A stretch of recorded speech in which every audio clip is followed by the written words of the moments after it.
Hello, agus falcha go Historia Lothiana live. Is Mr. Abby agus show and braha bocht rawe. Hello, I'm Friar. Yeah, I can only speak English. I apologise for not being able to speak any other language. Oh, that's a shame, because we are going to be talking about weird language related stuff, and I was about to ask you, do you know any other languages? Well, okay, so for real talk, I do know a bit of Spanish. Okay. I can navigate. I could not it's weird because I grew up going to Spain every year on holiday for like a month. I can speak some Spanish, but only when I'm speaking to somebody who's also knows Spanish. So, I cannot say a sentence in Spanish right now, but I can sort of speak it to other people. I can manage. I can speak it in a way that people can vaguely understand what I mean, but everyone's like, yes. Yeah. It's British. Yeah. Disgusting. Yeah, but I have tried to learn several languages, and Gaelic's the only one I've had any success with. I've been learning it on Duolingo, which is a miracle. That's threatening. Yeah, Duolingo's always threatening, but thankfully for me, I practice enough that I don't get Duolingo bird, coming to my window saying, "Beg for your life in Gaelic." I don't. Yeah, you don't want that. You don't want that. You do not. You don't get threatened. That's terrifying. Hatulumanshin. Yeah, that's how you say it. Anyway, shall we begin? Oh god, yes. Okay, yes, sure. Don't worry. There's going to be very little actual, speaking foreign languages, and very little linguistics. But today we're going to start out with a book, right? Have you ever heard of something called the Voynich Manuscript? I have not. Okay, this is very unusual. Okay, so basically what it is it's basically something out of a Dan Brown novel. Oh god. It's a mysterious book dated from the early 15th century, and they did this because of carbon dating. And it's written in an unknown language full of unusual plants, and people don't know anything about what it says in regards, and they don't know anything about its early history or its creation. But it sounds like the prompt to an H.P. Lovecraft story. You know what I mean? Oh god, yeah. It does sound like it. Basically, the Voynich Manuscript. It's a book.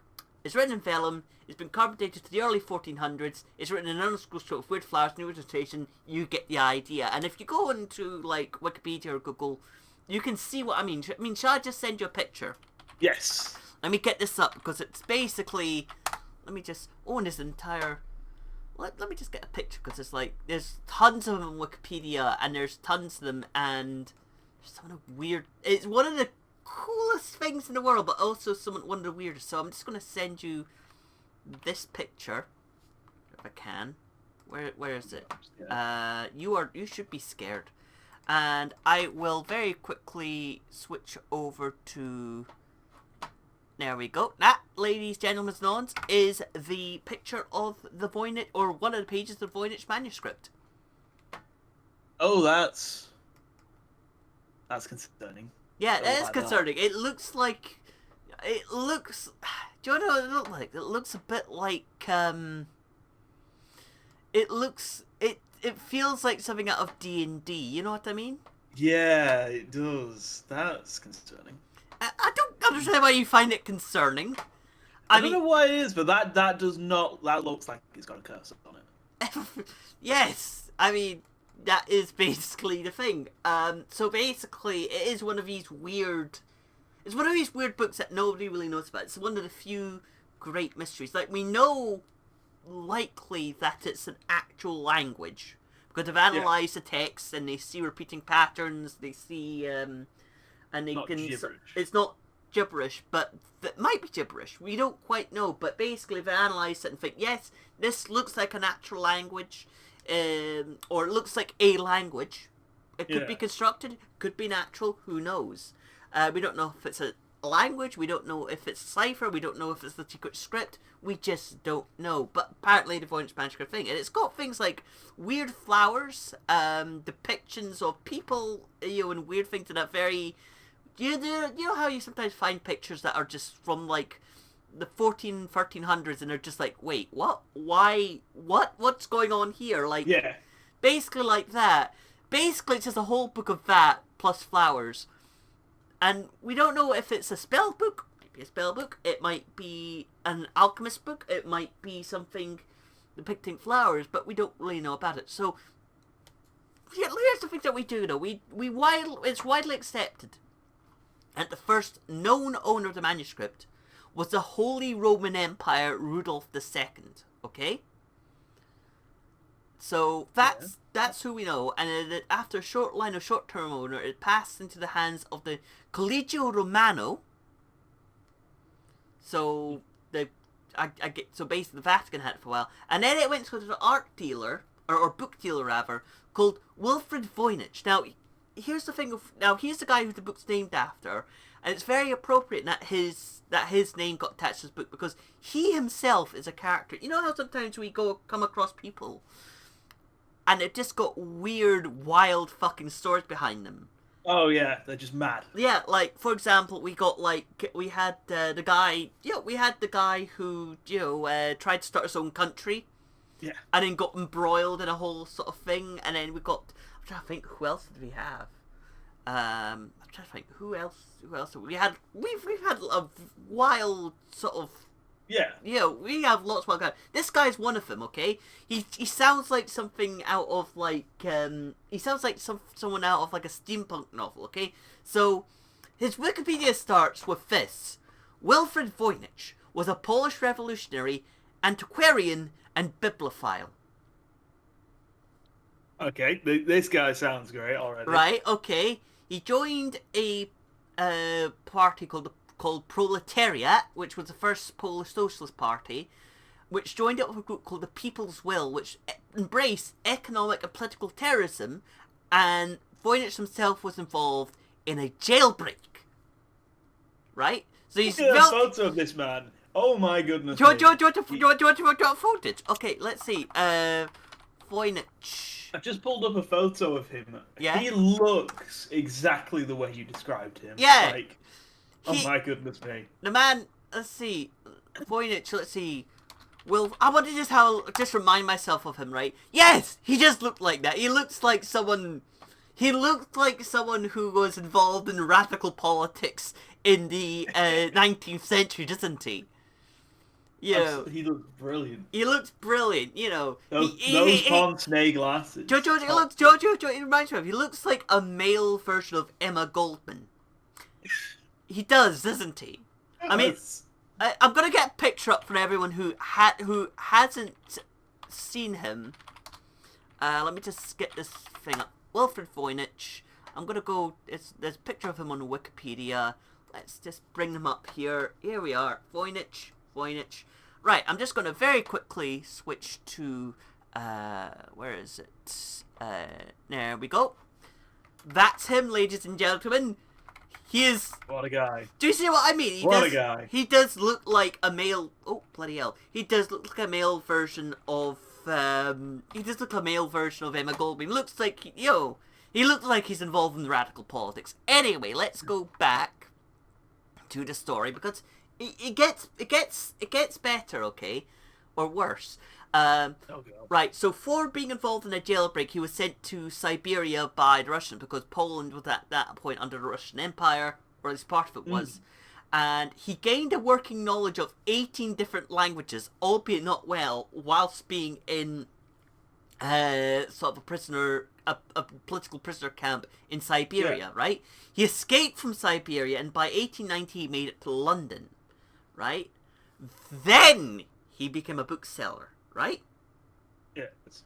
And that is when he came into possession of what could possibly be the real-life version of the Necronomicon, Because... Don't be saying things like that. Friar! I mean, here's my thing. I look at it and think, oh, it's like a really cool, weird art project, and you're just like, it's a Necronomicon! Please don't be a Necronomicon. Don't be the Necronomicon! So Please yes... don't.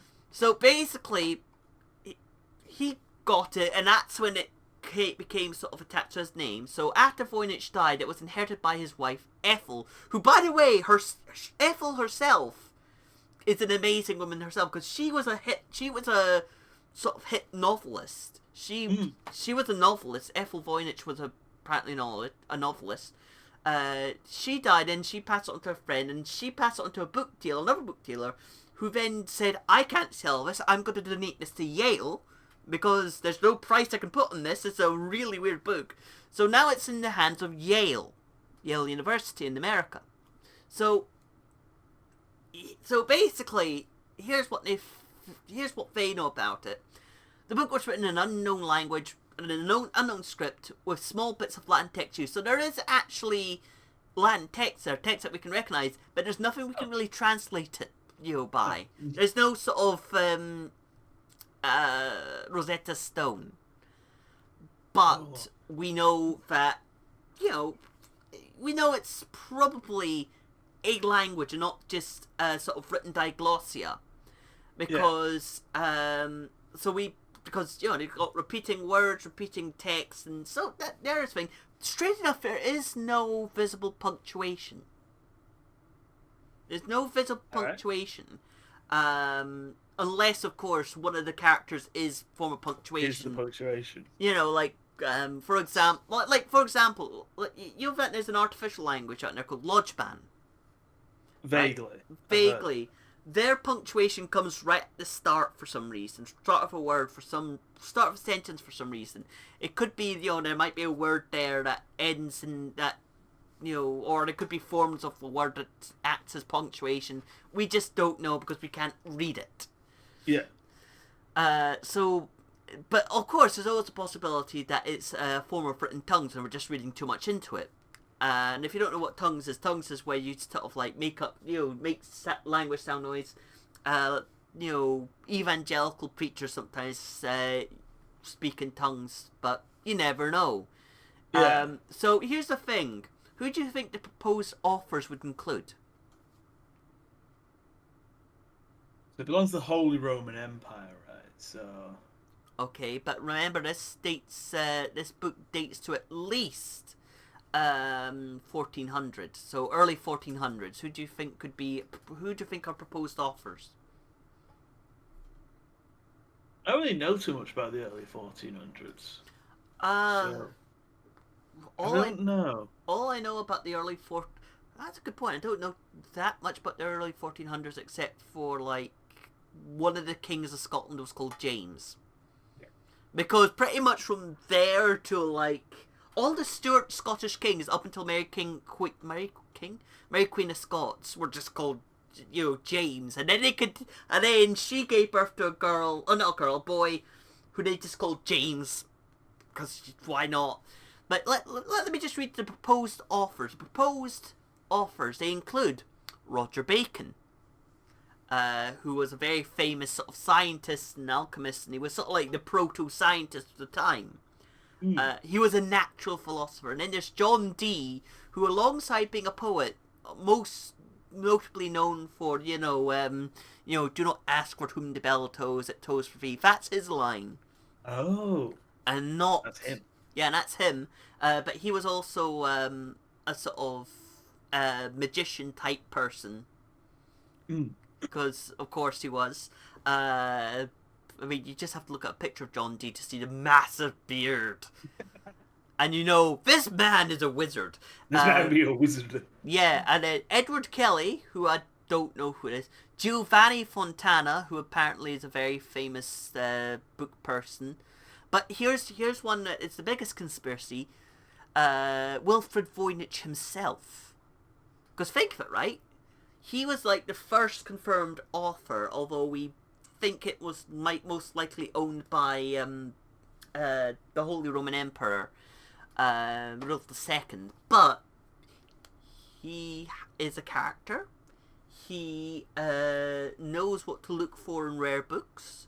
He can acquire vellum that could be dated from round about that time. So it could be Voynich. Yes, it could be Voynich. But personally, what do you think?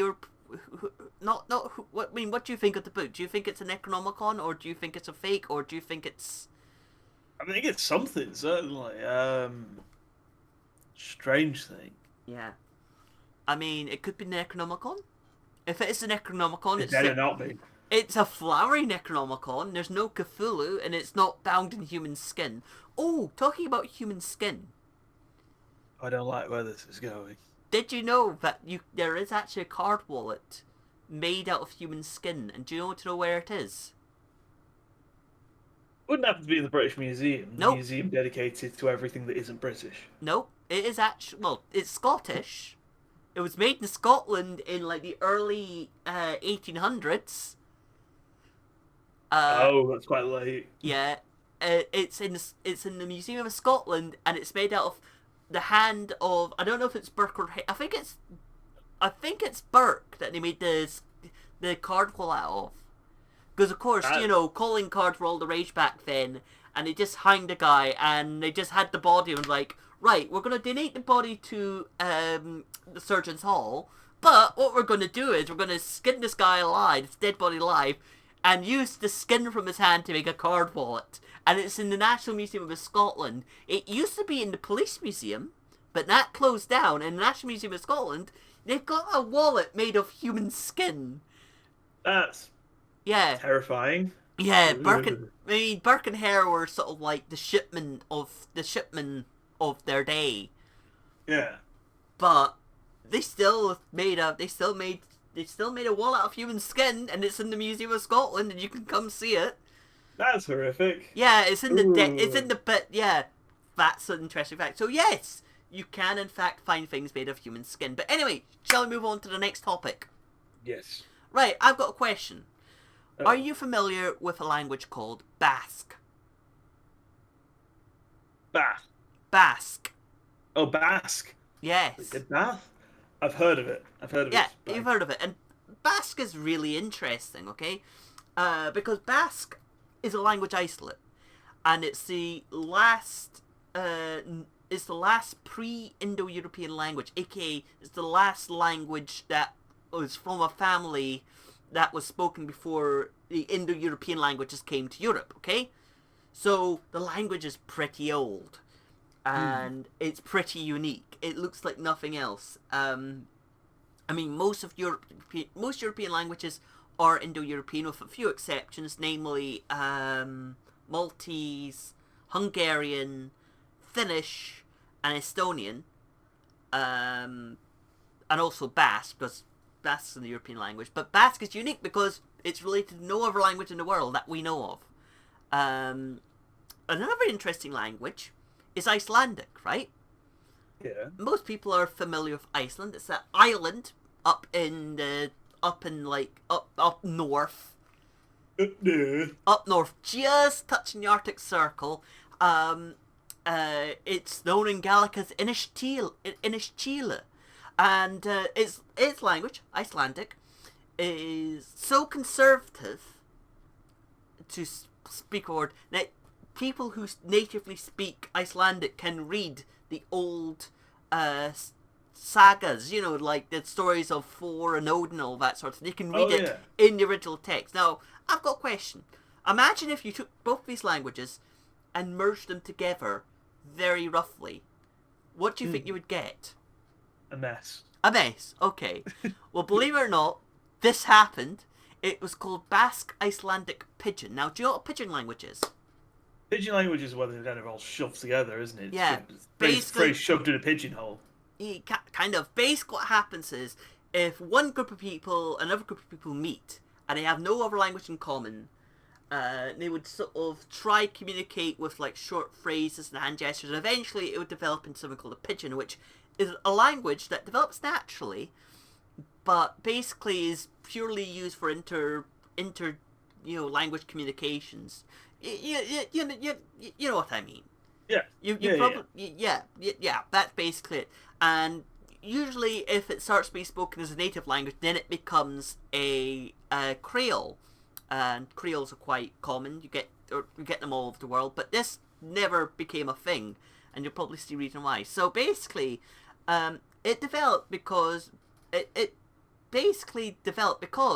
Basque whalers went up to Iceland to go whaling, okay? Yeah. And of course they bumped into Icelanders.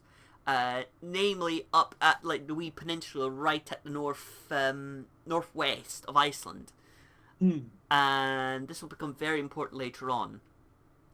And it existed around about the 17th century, so 1600s or so.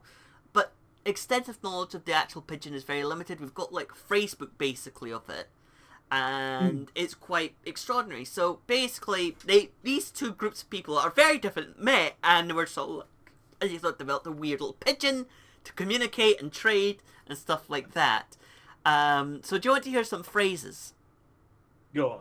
Okay, so this is for one. Ser travala for you, or which means what do you do, which is very useful if you are the queen and you're time traveling to 1600s Iceland. Kauf tu pesu, which means buy a sweater. Ser you presenta for me, which means what would you give me? Now, here's the thing, with Icelandic Basque Pigeon, the Basques had one set of words that they used, and the Icelanders had another set of words, and they sort of understood each other. And this is an example of this. So, Fenicha for you, for the Basque people, or Liga Thik for the Icelandic people. What do you think that meant? Just have a guess. It wouldn't be like, hi, how are you, or something. Quite the opposite, means fuck you.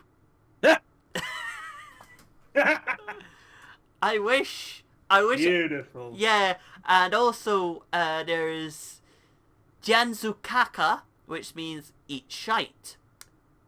Now, I could tell the noise the noise protection is sort of on, and that's why you're sort of like silently laughing. And there's a reason for turn that off. Yeah, there's a reason for those two phrases. What do you think that is? Did they not like each other? No, they didn't. No, they didn't. And it all came to a head in 1615, right? So by this time, Basque Wales has set up a bit of a whaling empire. They had whaling ports off Newfoundland, and they've reached Iceland. In fact, alongside the Basque Icelandic pigeon, and I wish I was making it up, there was a Basque Algonquin pigeon. They were speaking with the Algonquins in North America. That's how far they went. So they set up a whaling empire, and the whaling season in 1615 was not too good for the Icelanders. So they were a bit suffering, and they weren't exactly too. Yeah, there was a bit of pressure. Let's put it that way. Yeah. There was pressure, and it was not exactly too good. So what happened was a Basque ship ran ashore in the West Fjord, so the peninsula bit of Iceland where this language existed, and all the crew survived. Okay, all the crew survived that. Okay, they survived that. So one night, a group of sailors broke into a trader's house and stole his food whilst he was out. Right? The guy came home, realized his food was gone, called up the village, and were like, the fucking Basques stole my food. So the Icelanders responded to this by going to the huts where the Icelanders were sleeping and killing all but one of the 15 sailors, mutilating their bodies and throwing the corpses into the ocean. This was, by the way, this was the last massacre in Icelandic history, surprisingly enough. The last actual official Icelandic massacre. So a council was summoned at local courts, and they agreed to outlaw all Basques. Okay, so every single Basque person was outlawed. And this was called the slaughtering of the Spaniards, right? So basically, if you saw a Basque in Iceland around this time, you kill them. You know, you don't fuck around. So later to say, they really didn't like each other. They really didn't like each other, because they were stealing their whales, they were stealing their food, they were pissed off. So later that same year, Icelandic troops fired upon Basque sailors and killed them in similarly brutal manners. Okay, so basically, yeah, that's when the pigeon died.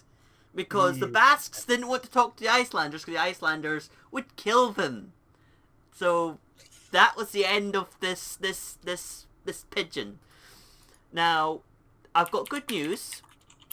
the Basques and the Icelanders have made up. They have, in fact, made a peace treaty. Guess when the peace treaty was? I have a feeling that it's like really recent, like maybe 1950s. Yes, it is really recent. So, in 2015, they revealed a memorial to the incident, right? And they invited officials from the Basque country to come up to Iceland to sort of memorialise this event. And the decree that all Basque were declared outlaws was revoked as a sort of in the ceremony in 2015. So technically in 2015, if you lived up in the West Fjords, you could hypothetically go up to someone and say, "Hey, do you speak Basque?" "Yes, I do speak Basque. I'm from Bilbao." "Dive in." You will die. You could technically kill someone from the Basque country. Good grief. Yeah, you're typing something. I wonder what you're typing. I was just like searching up the slang of the Spaniard so I can read it later. That sounds fascinating. It is brutal, and I sort of found out about it. I was like, oh, that's how it died.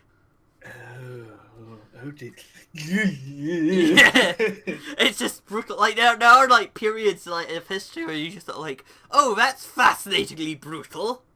Oh, that is dark. That's very dark. Like, quick example, for example, I'm still to make a video about this, but I'm gonna very quickly summarize it, and I'm probably gonna merge it into another video about this. About a castle. Nearby me, there's a castle called Caersorfen Castle. Or there was a castle. It's gone now. It was demolished in the 1790s. And basically what happened was, in the 1400s, there was like the whole thing of the Black Dinner, which inspired Red Wedding. Basically, a family called the Douglases was getting too powerful, so they invited up the sort of Lord of Douglas up with his younger brother, and they were like something like 13 and 10 at the time, and they just slaughtered him in front of the equally young King James, and that sparked of like a mini civil war. And in the civil war, Lord Forrester, who was like the owner of Caersorfen Castle, went up to Crichton Castle, which was home of the guy who committed the murder, destroyed the castle.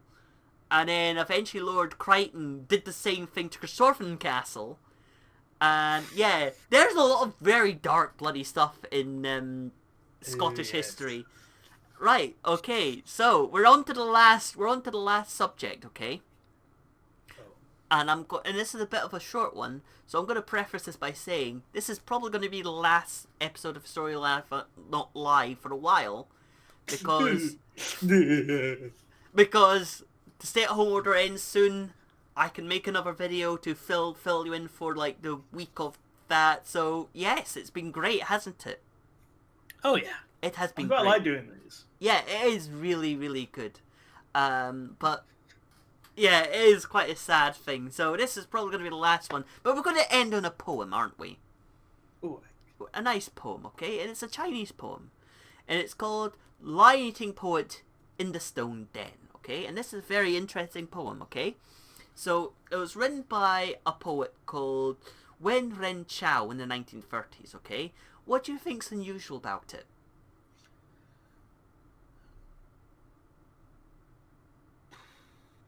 So it's what's the name of the poet? It's called Lion Eating Poet in the Stone Den. Lion-Eating Poet in the Stone Den. And it's a Chinese poem. And it's in Chinese. Does it involve somebody eating a lion? Yes, but that's not the unusual bit. Oh. Okay, go on. I'm interested now. What is this? It's a poem completely made up of one sound in different tones. And that sound is she, right? Now bear in mind, you know Chinese, right? Chinese is a tonal language, okay? And Chinese is kind of unique because although it's different languages that are not mutually intelligible, they share sort of written script